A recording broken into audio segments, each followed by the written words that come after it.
जिन्होंने 5 करोड़ रुपए राजपाल यादव जी को दिए थे, उनकी तरफ से पेश हो रहा हूं।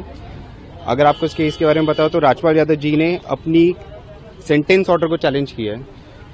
उन्होंने 7 चेक दिए थे 1.5 करोड़ के। हर चेक में उनको 3 महीने की सजा, साथ में 1 करोड़ 35 लाख रुपए का जुर्माना लगा।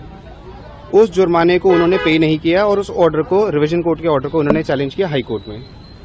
हाई कोर्ट में चैलेंज करने के पहले दिन पे ही कोर्ट ने ऑब्जर्व किया कि उनके केस में मेरिट नहीं है और उस दिन उनकी एप्लीकेशन जो लगी थी सस्पेंशन ऑफ सेंटेंस की, वो अलाउ नहीं हो रही थी। उसी वक्त उन्होंने पासा फेंका और बोला कि हम सेटल करने को तैयार है। ये बात है 2024 की। 2024 में उन्होंने सेटलमेंट करने का वादा किया, उसके बाद मीडिएशन में रेफर कराया। मीडिएशन में रेफर कराने के बावजूद उन्होंने पैसा नहीं दिया। इसके बाद जस्टिस स्वर्ण कांता शर्मा मैम की कोर्ट में रिपीटेडली अंडरटेकिंग्स दी कि मैं पैसा दूंगा। इस दौरान 75 लाख रुपए जमा भी कराए, लेकिन अल्टीमेटली जब 2 तारीख को उन्होंने पैसा जमा नहीं कराया तो कोर्ट ने 2 दिन का टाइम दिया उनको सरेंडर करने का।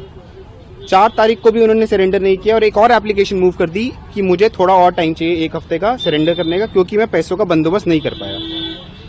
जब 4 तारीख को फिर उनका डिनाई कर दिया तो 5 तारीख को उन्होंने मर्सी प्ली खड़ी की कि मैं हाथ जोड़ के रिक्वेस्ट कर रहा हूं कोर्ट से, दिस इज माई मर्सी, कि मुझे टाइम दे दीजिए, मैं पैसा जोड़ पाऊंगा और मैं कोर्ट को जमा करा दूंगा। उसके बाद राजपाल यादव साहब ने सरेंडर कर दिया, अपने वकील साहब बदल लिए और अब उन्होंने फ्रेश बेल एप्लीकेशन लगाई है, ये कह के कि उनकी भतीजी की शादी है और उनको कुछ समय दिया जाए ताकि वो अपनी भतीजी की शादी अटेंड कर ले।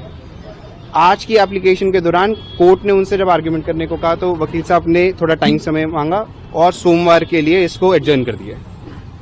तो सोमवार को सिर्फ बेल पे सुनवाई होगी या सोमवार को आपका जो पेमेंट है उसको भी लेकर बात होगी? कोर्ट ने कहा कि आपका मेरिट पे कोई केस हम नहीं सुनेंगे, क्योंकि प्रीडिसेसर बेंच ने ऑलरेडी ऑब्जर्व कर दिया है ऑर्डर में कि मेरिट्स पे कोई केस नहीं है। अगर आप पैसा देने को तैयार है तो आपका केस हम सुन लेंगे। तो उन्होंने आज ओरली अंडरटेकिंग तो दी थी कि 2 करोड़ 10 लाख रुपए हमने अंडरटेकिंग दी है, हम उसको एज सिक्योरिटी जमा कर देंगे। ये बात ऑर्डर शीट में नहीं आई है, क्योंकि आज ऑर्डर शीट में सिर्फ इतना ही आएगा कि उन्होंने एडजर्नमेंट सीख किया एड्रेस करने के लिए।